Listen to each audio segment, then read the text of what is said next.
ইলিশ মাছের রেসিপি অনেকভাবে খেয়েছো, একবার এইভাবে তৈরি করে রেসিপিটা খেতে পারো।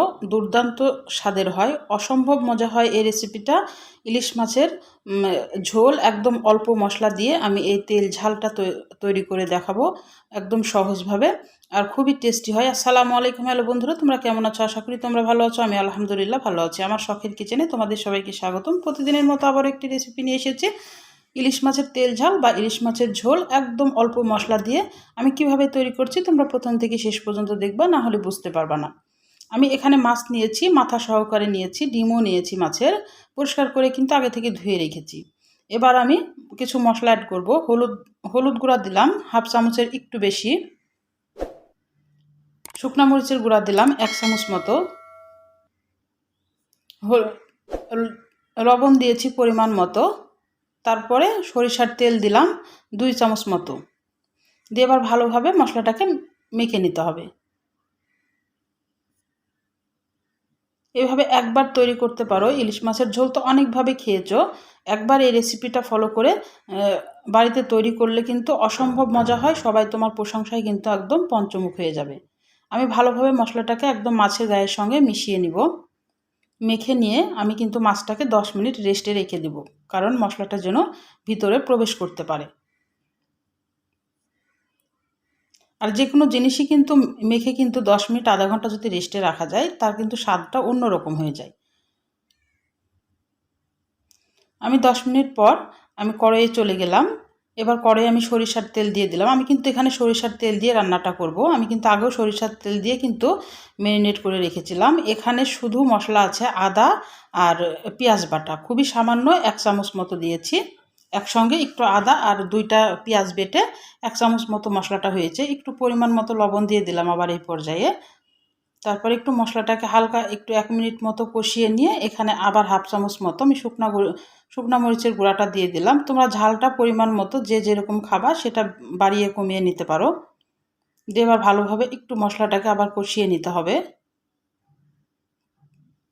আমি সামান্য পানি দিলাম, 2-3 চামচ মতো পানি দিলাম। একটু মশলাটা কষাবো এই কারণে, তাহলে পেঁয়াজের আর আদার গন্ধটা কিন্তু থাকবে না।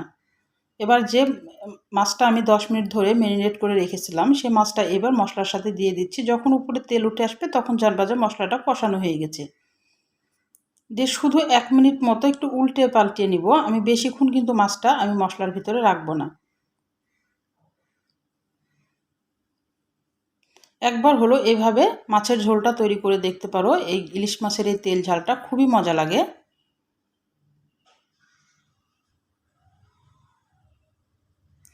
এবার আমি 1 মিনিট মতো একটু উল্টে পাল্টে নিলাম। এবার পরিমাণ মতো ঝোলের জন্য পানি দিয়ে দিলাম।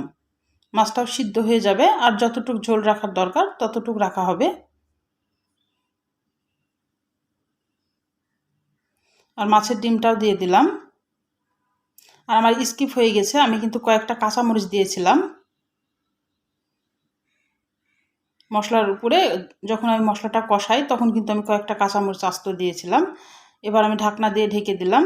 দিয়ে এই যে যখন একদম ঝোল কমে আসবে তখন কিন্তু ঢাকনাটা তুলে একটু নেড়ে চেড়ে কয়েক মিনিট আর রেখে, মানে 2-3 মিনিট মতো চুলার পরে একটু রেখে মিডিয়াম আঁচে তারপরে কিন্তু এটা পরিবেশন করতে পারো। খুবই মজার হয়। তাহলে আমার রান্নার যদি কোনো অংশ তোমাদের ভালো লাগে, প্লিজ আমার চ্যানেলটাকে সাবস্ক্রাইব করে দিও, একটা লাইক দিয়ে রান্নাটা দেখা শুরু করো, ছোট্ট একটা কমেন্ট করে জানাই আমার রান্নাগুলো কেমন লাগে।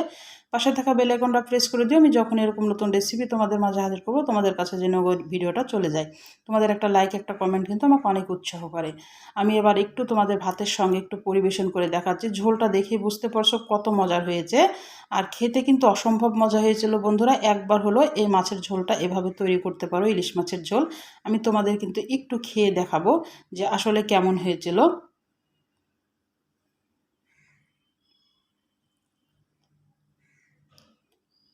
মরিচটা ভেঙে নিয়ে যদি ভাতটা মুখের ভিতর দেওয়া যায় তো মানে এত অসাধারণ স্বাদ হয় বন্ধুরা।